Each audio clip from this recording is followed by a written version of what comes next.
Hi guys, you're welcome to my YouTube channel. My name is Yvonne Princess Shabangu. If you are new here, you're welcome to like, subscribe, share, and comment. And voila, you're part of the graceful, the beautiful, and the wonderful family. So we are back with another video of Employment Wednesdays. Happy Employment Wednesday. And today is the last video of the year, and I've got a special guest. Drum roll. I've got a special guest. She's going to introduce herself, and yeah, I'm so happy she's here. It's a well of wisdom. We're gonna learn everything that you would have imagined, and you're welcome to leave your questions, and then whenever she gets time, she can always answer them, and then I'll always come back and share them. So yeah, I'm gonna let her introduce herself, and then we're gonna have a chat. Sure. I am so privileged to be here. Hello everybody, my name is Nokwanda Mbanjwa. A lot of people call me Wanda, but my name is Nokwanda Mbanjwa. I am a mother of two, soon to be a Mrs.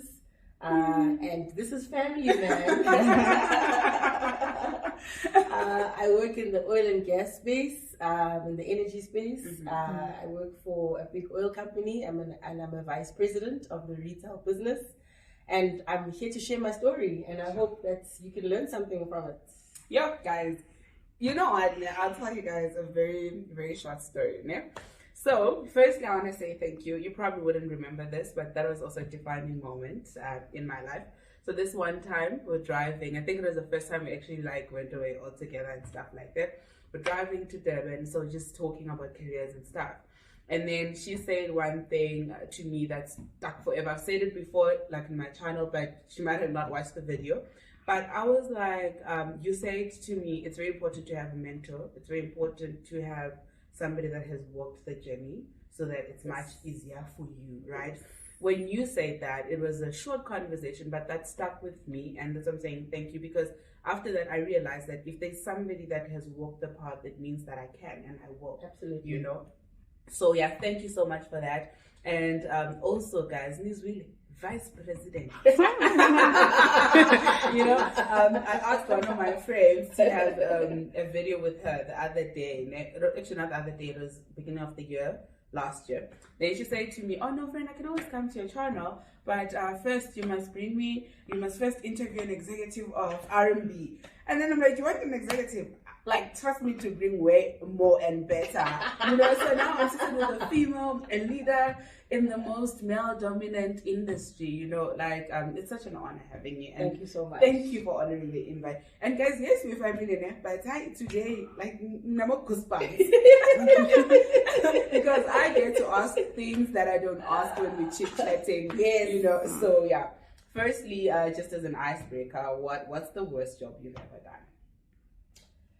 Sure, I've been lucky. Okay. I've been lucky, Yvonne. I actually can't think of a job that I've done that I did not learn something from. Okay. So there will always be jobs that you do that sometimes you don't like aspects of the job, but after you've done that job and you're doing the next and you look back, it would have always taught you something. Sure. So I actually don't have a live example since I finished university of a job where I say, I absolutely hated it. I may have been frustrated in it, or there were parts of it I didn't like. But after I crossed over and did something else, when I look back, there's so much I learned from it. But maybe I will take a time before university. I was in high school then. I was a bit of a nerd in high school. Even though I was naughty, I kind of pushed the boundaries with my parents. I always did jobs during school holidays. Okay. I never did waitressing type of roles. I don't have that level of patience. Okay. For individuals, but I always worked in family businesses. So I've been privileged to grow up in a family that was very entrepreneurial. Okay. So my father, my aunts all ran some kind of businesses in the township. So the one job I did was working for my aunt. She owned a butchery, and I used to have to clean the storeroom. Now, cleaning the storeroom of a fridge filled with meat hanging, Sometimes you find things that you shouldn't, or you find maybe some inklings of pests. You know, it was manual labor. Sure. And I don't think I'm cut out for that. I don't think I'm a soft life. I think I'm a soft life girl. I think I knew it then. But having worked that job during the school holidays, yes, fine, I earned a little bit of extra pocket money, but I learned a lot. Sure. I learned a lot around preparing a shop before customers come. I learned a lot around receiving stock. You know, I learned things that at that point in time I didn't realize I was learning. Sure. But now, call it fast forward 20, 30 years later, I still work in retail. Those are all the building blocks of a retail outlet. Doesn't matter what industry you're in. There's certain mundane things, unfortunately, that you need to do to prepare yourself to serve a customer. Sure. So no job is useless. Every job will teach you something. You may not like it in the moment, but I can't remember who the famous person that says this. The dots always join when you look at it from the back. When you look in hindsight, the dots will make sense on those little skills. All have, as a combination, have put you where you are and have allowed will allow you to flourish in the space that you're in. Sure. Yo, that is so powerful. It reminds me of a conversation that Mpumi had, she's got this wisdom and wellness community. So she hosted an event and she titled the talk Sparkle Your Dreams. And then she was saying how you need to put in the 10,000 hours, right? Yes. And then there's something that she mentioned whereby she says, God always leaves signs, notes for you from a young age. So she was explaining how she's always been into debate, presenting, and her mother even nurtured that she had to be the most articulate speaker because God was leaving notes. You know, so when you speak about how you started working at a young age, you were working at a butcher and all of that, at that moment you didn't think it mattered, but looking at where you are now, absolutely, it makes sense. It was the foundation you needed. So much sense. My father used to have taverns and bottle stores in the townships in the 80s in Pietermaritzburg where I grew up. And you know, back then the labor laws are not as strict as they are now. I used to work in the cashier. I would receive stock. I'd place orders with SAB. I would deal with drunken customers. I would clean. I did every job you can think of in a bottle store, in a tavern. Fast forward 20 years later, I'm working at SAB. Imagine. I am the head of taverns nationally. So I was looking after the strategy of what are we doing in taverns, how do we keep these outlets sustainable, how do we help them stay profitable, how do we support them with infrastructure, be it fridges, be it tables, be it chairs, so that they stay sustainable and they're able to sort of stay in business. It was such a full circle moment for me because I was doing that job, but call it 20 years ago, I was in that space helping my father. Where I could, after school, I know I need to go to the tavern. I've got to clean the tables. I've got to clean the chairs. I've got to get the outlet ready to serve. Sure. And now I'm in retail. I fully understand customers. I know how consumers work. I know how to delight a customer. I know how to give a great customer experience. Sure. But all those things were things that were planted in me as a child that at the time I would have never known. I would have never realized where this was leading me to. So you're absolutely right about this.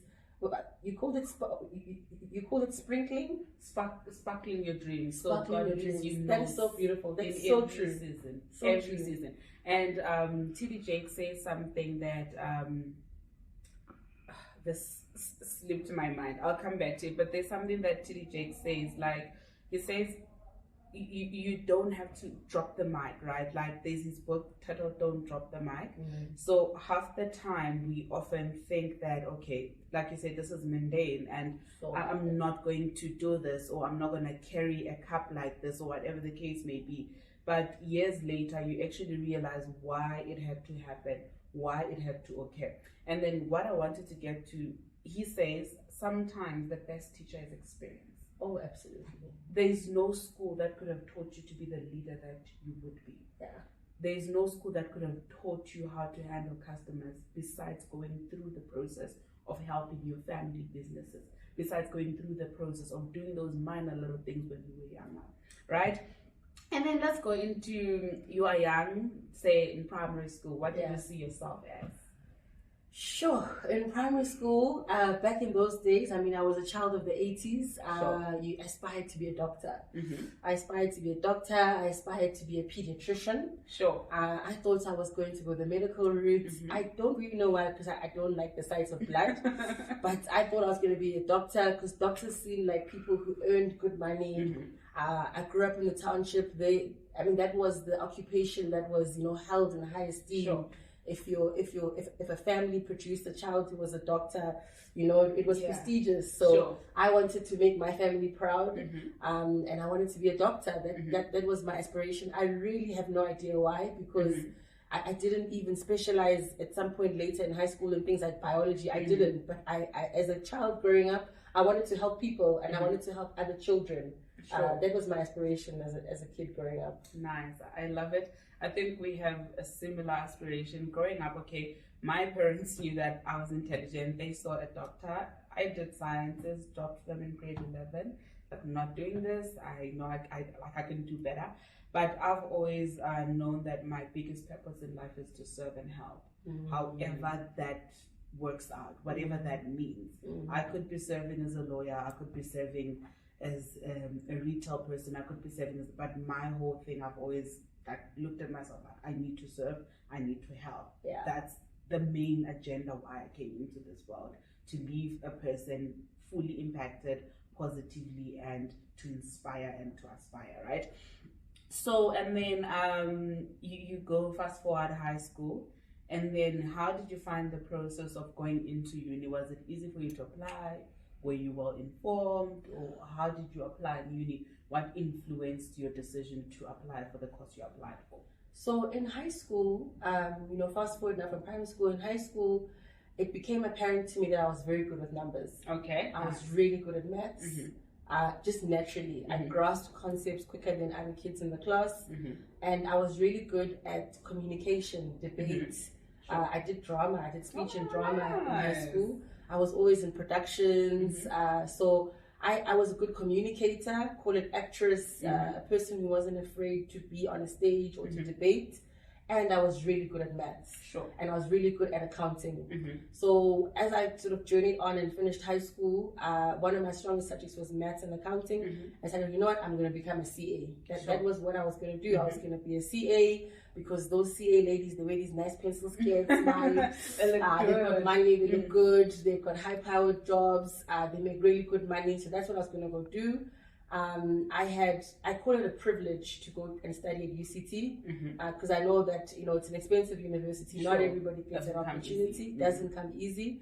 I had the privilege of being able to go and study at UCT, and I chose a business science degree. Sure. And in a business science degree, it's almost like a general BCom, and then at some point it allows you to start specializing, whether it's in law, it's in marketing, it's in accounting, economics. There's so many disciplines. It's a really good foundational commerce degree. Sure. So I went to UCT. First year, Maths 1 killed me. Okay.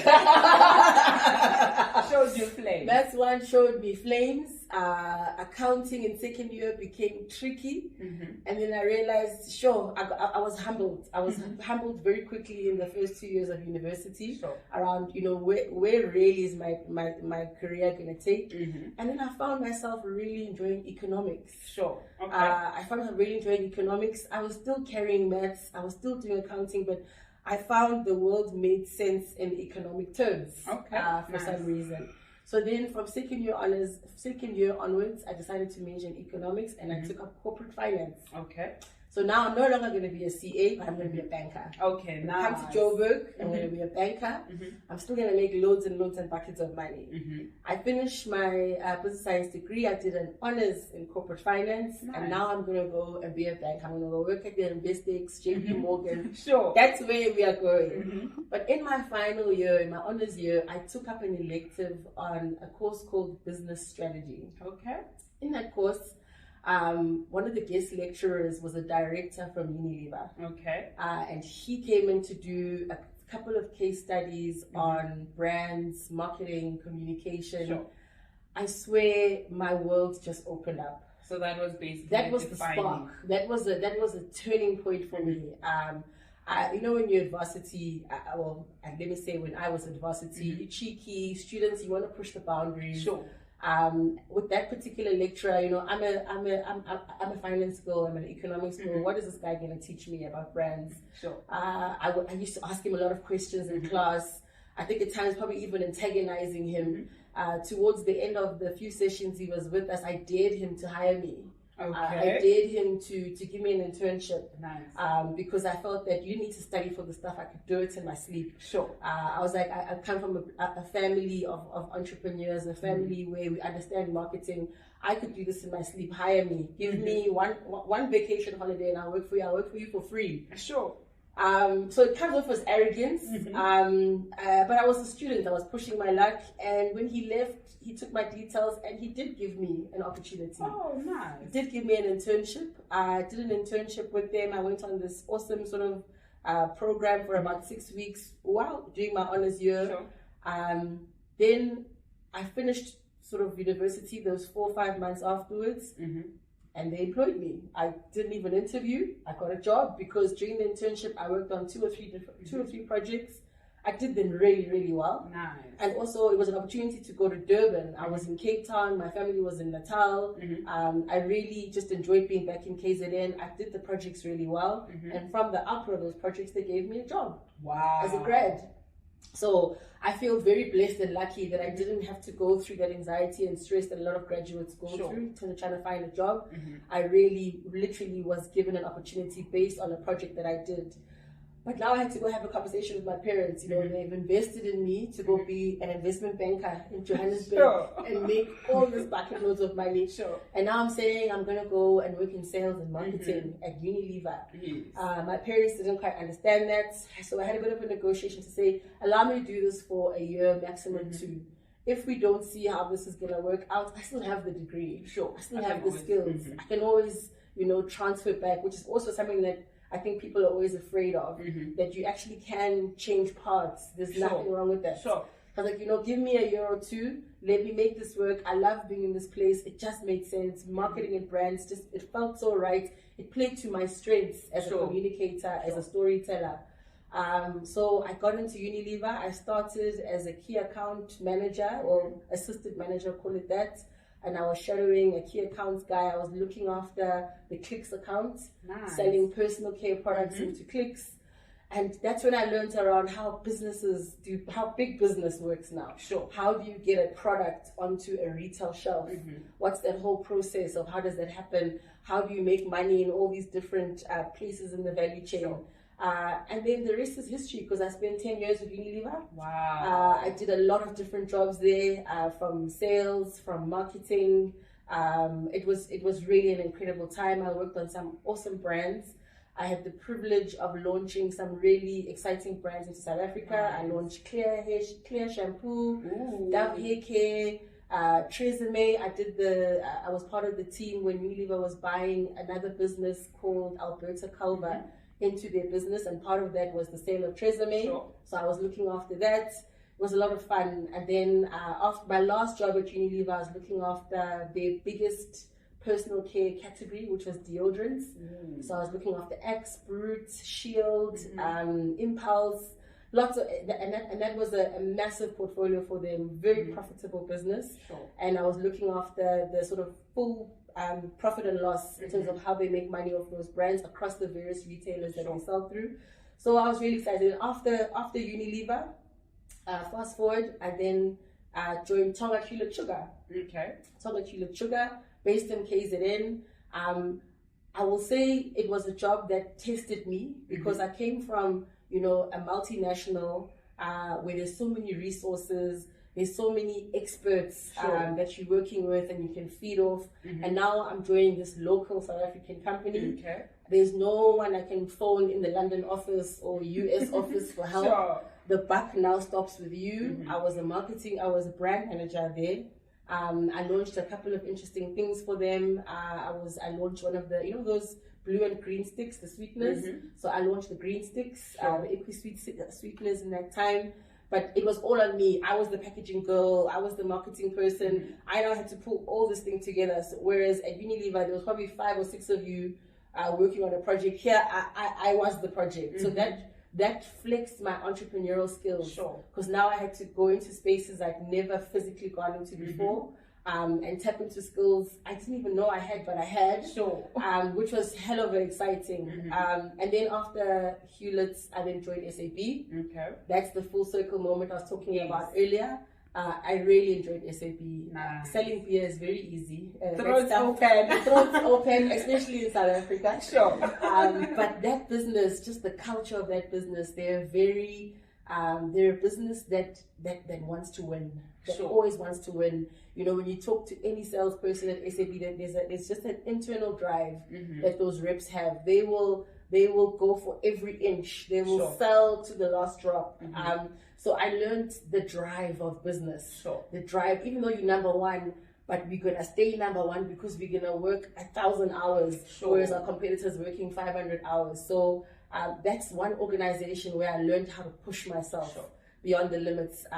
But it was also a job that personally resonated with me so much because 20 years ago I was that customer. So now I was in charge of how do I keep this portfolio sustainable. I mean, if you think of a typical tavern or a bottle store, it's generally some old mama who's just trying to keep food on her table. And she's converted a room in her house to have a retail outlet. So I felt a responsibility to help this woman to stay in business, help her to ensure she has a bank account, help her to have a speed point so that there isn't theft and handling too much cash. Help her to understand how you manage inventory. That whole how do you organize your storeroom? Help her to ensure she has fridges, because if people are drinking cold beverages, they drink more. So small little tactics. So that job for me, I felt like I was doing something that was really adding value to the next person, and really helping her to sustain her business. And a large population of those types of businesses are led by women, as much as people don't understand. They're led by an old mama who doesn't even have a matric, but she is putting food on the table for her kids. And that just resonated with me as a Black African child who grew up in that setup where my family was in this business. How do you keep this business alive? Yeah. Sorry, I've said a lot. No, it's fine. I could listen to you the whole day. I could listen to you the whole day. I love what you said, and you said you didn't have to struggle like a typical graduate, right? But there's a lesson that I'm picking up, right? That some people have to go through the process of interviews, through the process of putting in CVs, but you had to be seen, you had to be on the job. So in as much as it may look like it was easy, I don't think it was as easy, because it takes audacity to approach somebody to say, dare to hire me. And for free. Don't even pay me. Dare to hire me for free, and throw whatever project you want to throw my way, and I will make sure that I deliver. And that's exactly what I did.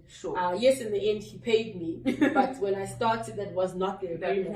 That was not the plan. Yeah, so I think it is important. I'm getting that it is important to be strategic also about how you plan your things, because now the competition is tough. We're all trying to get into interviews.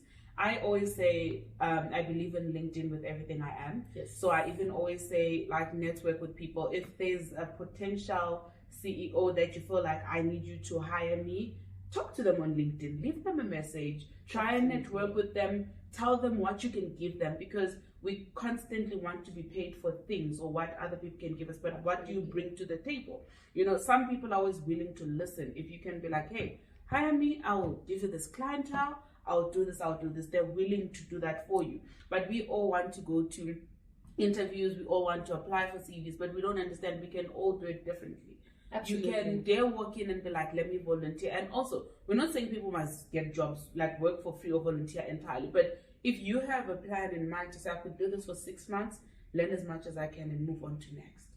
And people watch, I was telling Mbali in the morning that it's so hard to help people watch the finest of details. Yeah, like literally you could be minding your own business, writing something, a person could tell you how you held a pen. You could be doing whatever. So that's why it's important, put in your heart.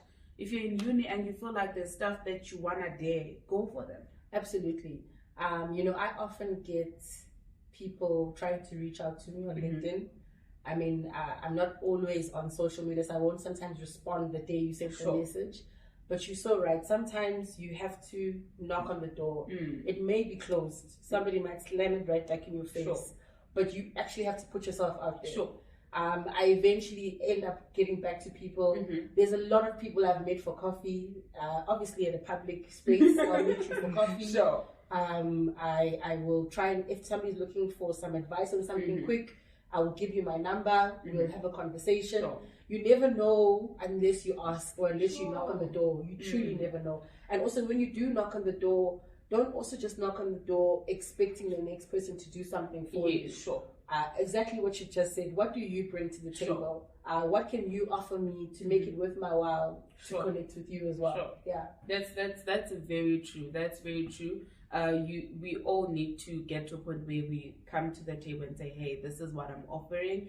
And I like what you say, that you may not always be on social media, but I believe in LinkedIn. Like I said, I believe in social media because people tend to come back when they're ready.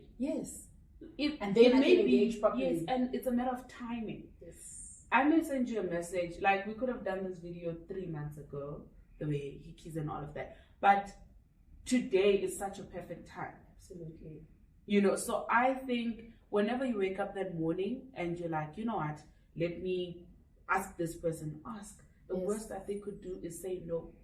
Absolutely. And you try again in the next door, or you try again next year, you try again later, you go to the drawing board and be like, we all gonna get no's, big no's in our lives.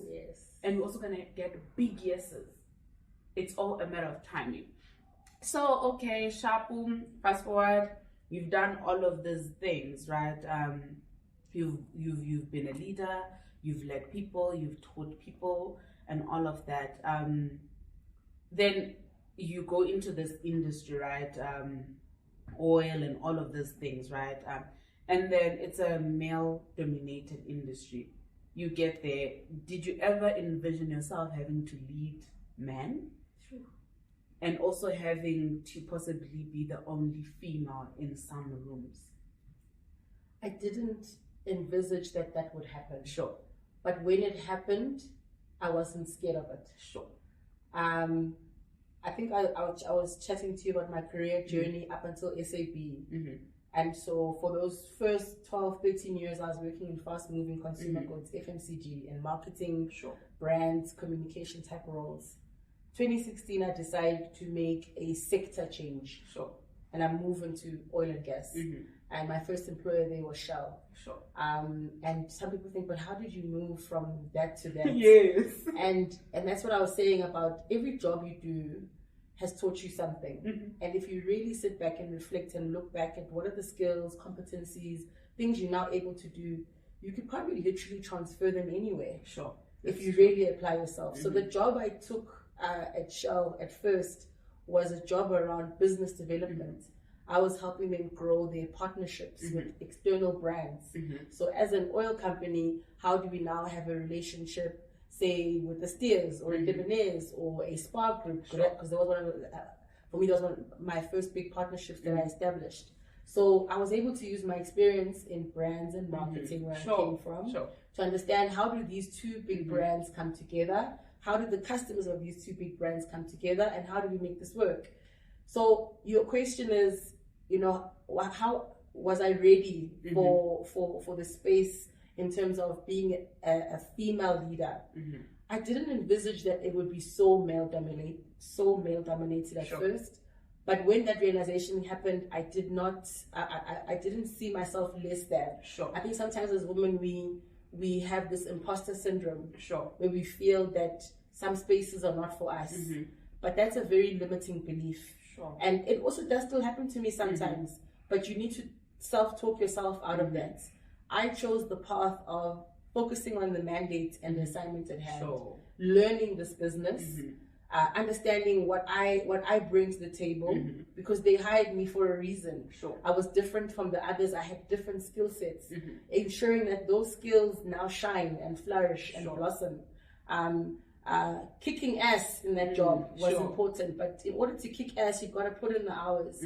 You've got to do things that maybe others aren't prepared to do. You've got to maybe take some chances, but calculated chances that you've researched and you've really thought through. And once I was able to do that, my God, I started moving so quickly up in that space. I started owning and getting into spaces that I didn't even envisage I would get into. So now I'm in a space where I work for another oil company.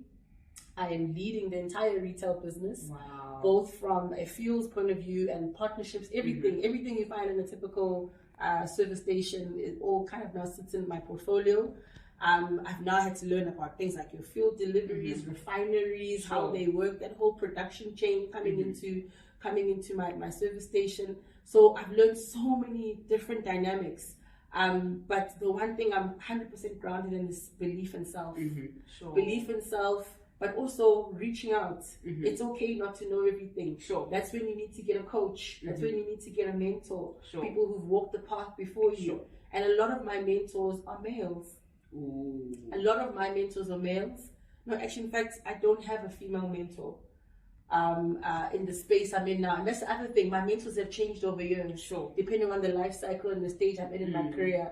A lot earlier on in my career, a lot of my mentors were female. Now, in the stage I'm in, a lot of my mentors are male. Not because males are better than females, but because in the industry I'm in, it's been predominantly male dominated. They are the people who've walked the path before me. So being able to be vulnerable, ask the questions, find at least that one person you can be vulnerable with to ask the stupid questions if you want to call yourself that.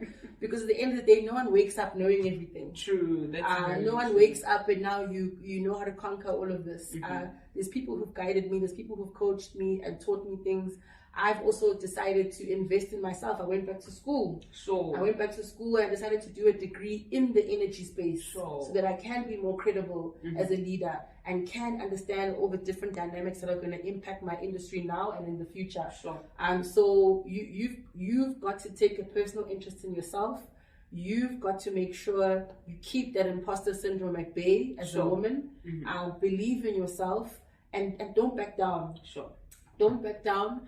Because unfortunately as well, when you, and I hate sort of the words like trailblazers and stuff, but for females like myself who are one of the first generation or second generation to get to these leadership roles in a typically male space, unfortunately or fortunately, you carry the burden of clearing the path for others. So in part of clearing the path for others, you also need to pour into yourself. And in pouring into yourself, for me, it was through reaching out to people, getting the right network of mentors, going back to school, so that I can build some of my own confidence, so I can break the barriers and clear the path for the next leaders who are coming behind, because there have to be other leaders. It can't be normal that I'll be the only girl in this space. This can't be normal. And it can't be something we must continue to celebrate either. So I need to accelerate clearing this path so that other females can come onto this table as well. Oh, that's so powerful. So now you move companies, right? You move from SAB, you go into a completely different sector. Were you out there applying? Do you like have a career plan, or did you happen to life, or life happened to you? Or was it a thing that you woke up and you decided, you know what, I'm changing careers? Or how did you apply for your next different job?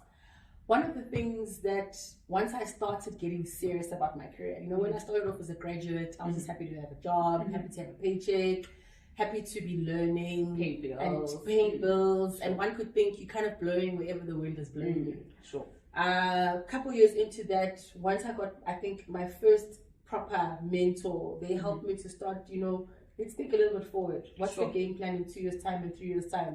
And I stopped sort of drifting and letting life happen to me. And I started being more intentional around what I wanted to do. So when I made that shift, funny enough, in that, call it 2-3 years before I made the shift, I was going to a lot of sort of industry conferences, networking engagements, because I wanted to just meet people. I still did not, I knew that I wanted to do something different.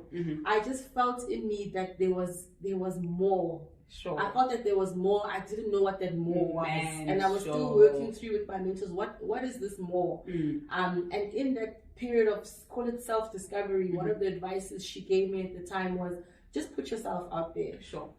You know, back then there wasn't the boom of your LinkedIn's and all of that. It was more things like your networking conferences, your women's conferences. So I was attending a lot of those things, meeting different people, meeting different spaces. This one time I was at an industry event, and it was done by Nielsen, which is a big sort of industry research company.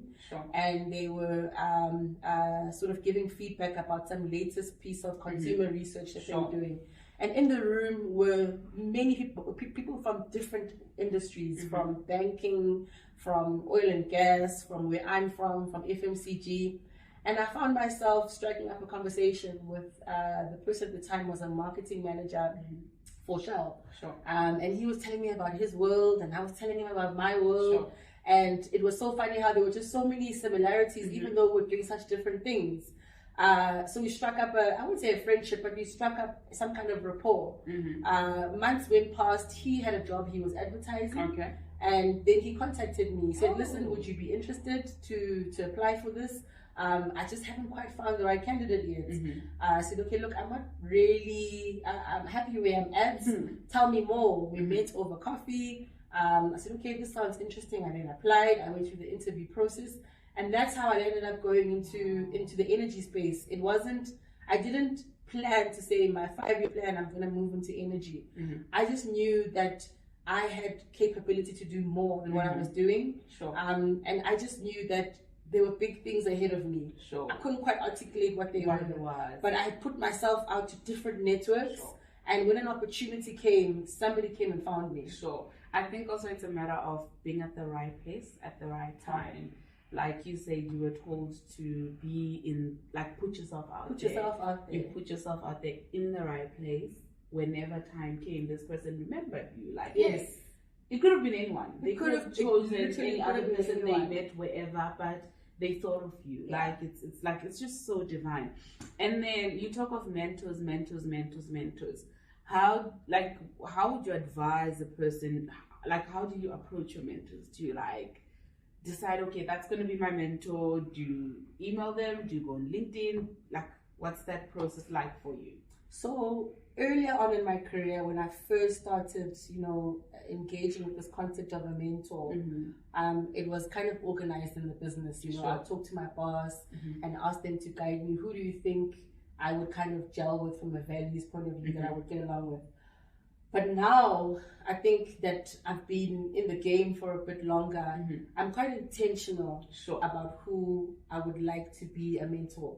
It's got to be somebody, I think, first that I think has either done something really great, or I aspire to maybe do something similar that they've done, or just our values for what I can see at face value look aligned.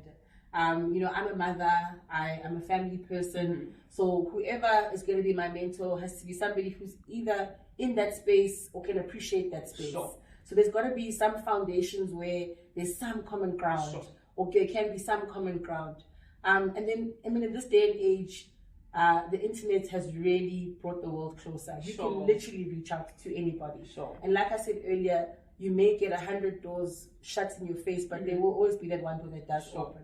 So nowadays, I have become on the other side where I'm mentoring a lot of people. So I'll talk about how they approach me and the ones that I think spark my attention and the ones that don't spark my attention. Like, for me, be polite. If you like we don't know each other, I'm not your friend. I think for me, be polite when you reach out.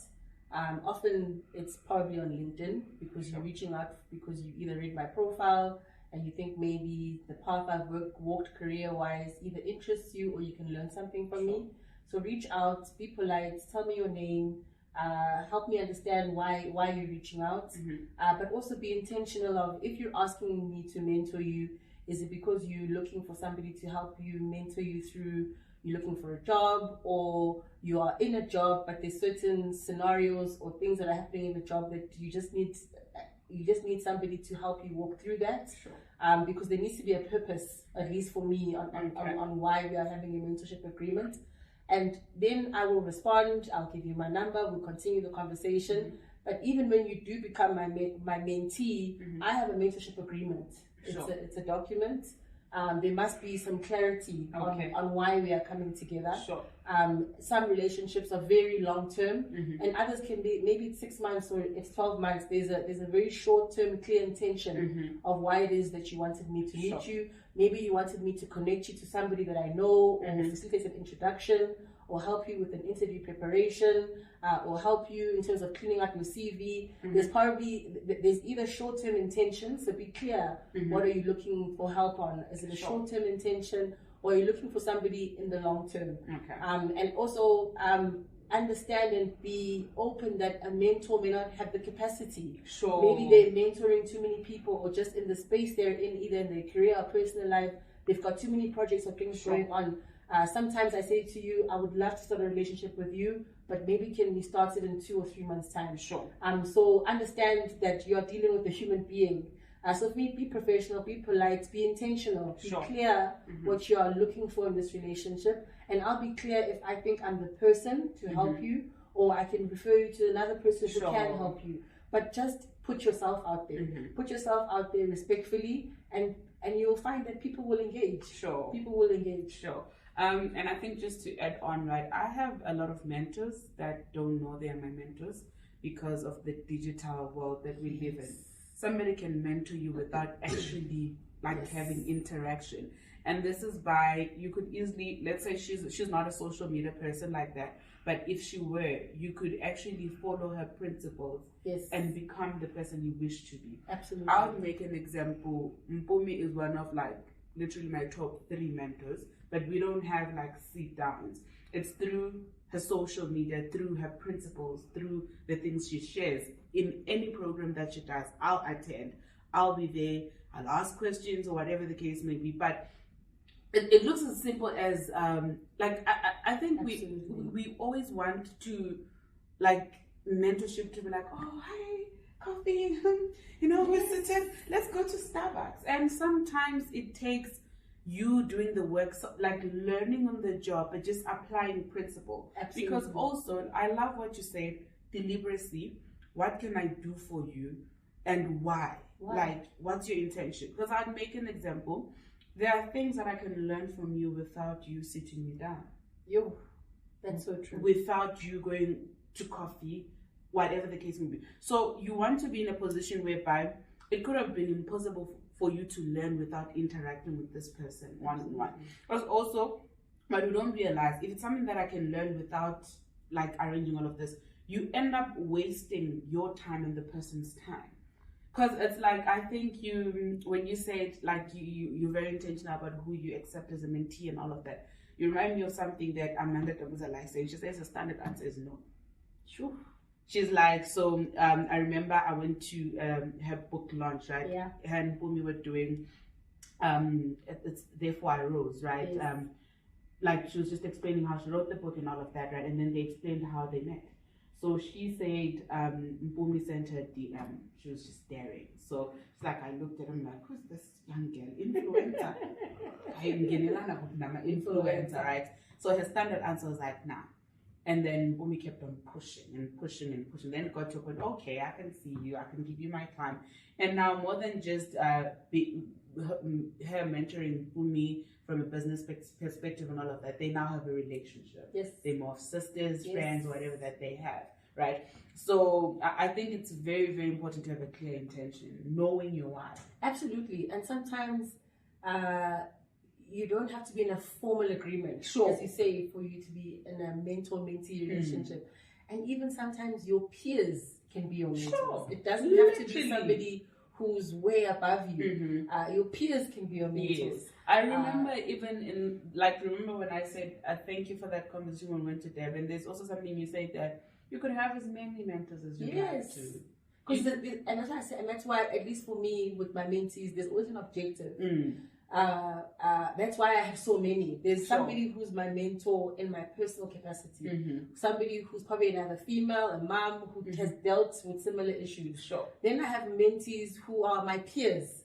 People who are my peers, who we are in the same struggle. How are you doing it? How am I doing it? Then there's people who've done it before you. Mm-hmm. So there's a different purpose. You must be Sure. clear on the purpose, Mm-hmm. be clear on the intention, Mm-hmm. and then you'll find value in that relationship, whether it's a formal relationship or, as you say, an informal relationship, Sure. where you're just learning from it. It's like reading a book. Sure, Yeah. literally.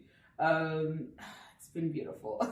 So I think one of the last questions are, what book has impacted your life this year and why? It's a book by an author called Brene Brown. I actually almost, I just thinking you're going to choose that one, but I was like, okay, let me hear her art. It's called Braving the Wilderness. Sure.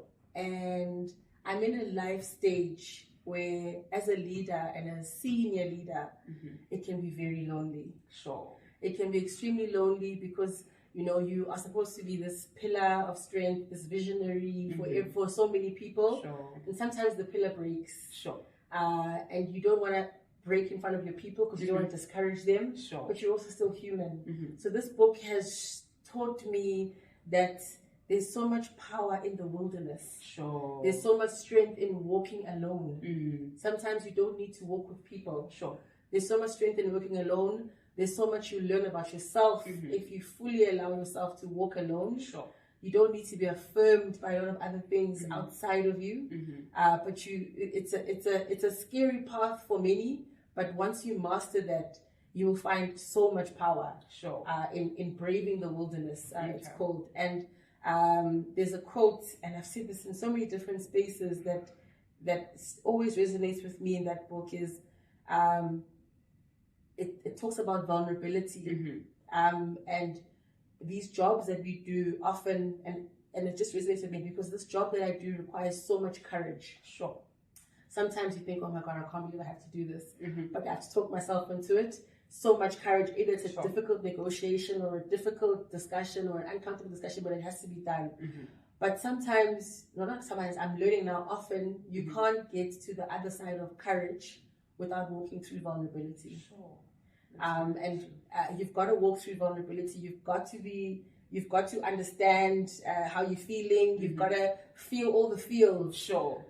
Because then you'll get to the other side of courage. And when you're at the other side of courage, magic happens. Sure. Because you've got self-belief. You can own your space. You are comfortable in the wilderness. You are comfortable being alone. Brene Brown is definitely right now my favorite author. Oh, nice. Yeah. Love it. What type of music do you listen to? I'm an old soul. I'm an old soul. I love old school music. I love R&B. I love love. I love soul music. I love, like, you know, when you talk about your party tunes, your amapianos, not the recent stuff. Okay, the old stuff. One. Okay. So I'm a bit of a late bloomer when it comes to music. I won't know what's hip and happening now. I'll probably still be playing the jams from last December. Oh, okay. And they still, and I still feel them. I love house music. I'm a big hip hop fan. Nice. Old school music, old school hip hop. I'm a child of the 80s. I still listen to some 80s hip hop. The other day, it dawned on me that Eminem turned 50 this week, and I was like, oh my God, that means I'm really old too. I still listen to some of his music. Yeah. But yes, yeah, I'm an old soul. Okay, nice. Since it's people from Durban, I know people from Durban, No, I'm not. No. Are you part of the few? No, I'm the girl in the circle. I don't go inside the circle. I'm in the corner. You know, I keep it one step to the side. Okay. Yes, I'm not the girl who's turning up the party. No. Okay. No. To a young person or a person trying to find purpose or seeking something to fill up a hole, what would you say to them? Sure. I think I'll say, you're not defined by your circumstances. Sure. Try and find that glimmer of hope. Hang on to something positive. Sure. Have an undeniable belief in yourself and in the belief that you can overcome whatever circumstance you find yourself in, and reach out to people. Sure. I know that, this day and age, there's so many negative things in the world. There's violence, there's crime, but there's still a lot of good people out there. Sure. reach out to people. Find, especially if you're in a dark space, find somebody who can help you come out of that. Sure. Love yourself, man. Pour into you. Self-love. Because once you love yourself, you also show up different. And opportunities will present themselves to you differently. Because when you're not ready with self, you're not ready for the opportunity when it comes. That's true. So try and find some light, self-love, pour into you, truly pour into you. And if you're in a really bad place, try to reach out and find somebody who can help you come out of it. Speak about your challenges. Maybe they could connect you. There's so much power in connections. Sure. You don't know where one conversation could lead you. Sure. So that's what I'd say. And I say believe in yourself and be daring.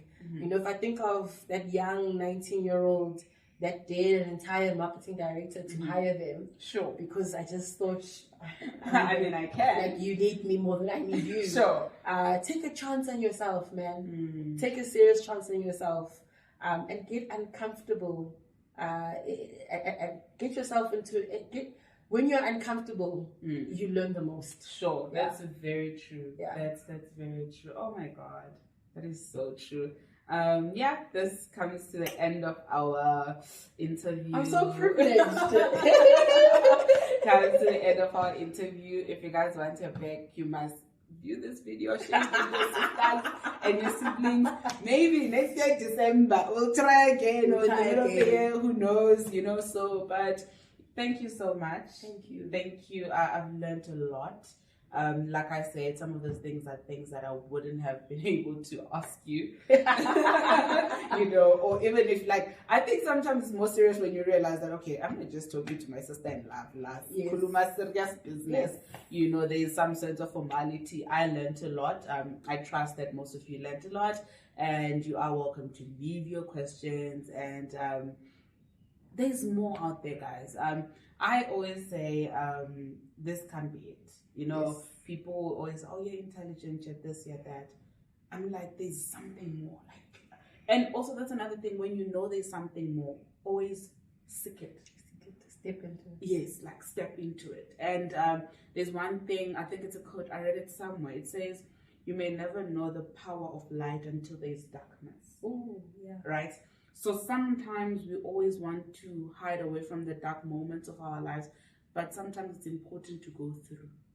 It's important to allow yourself.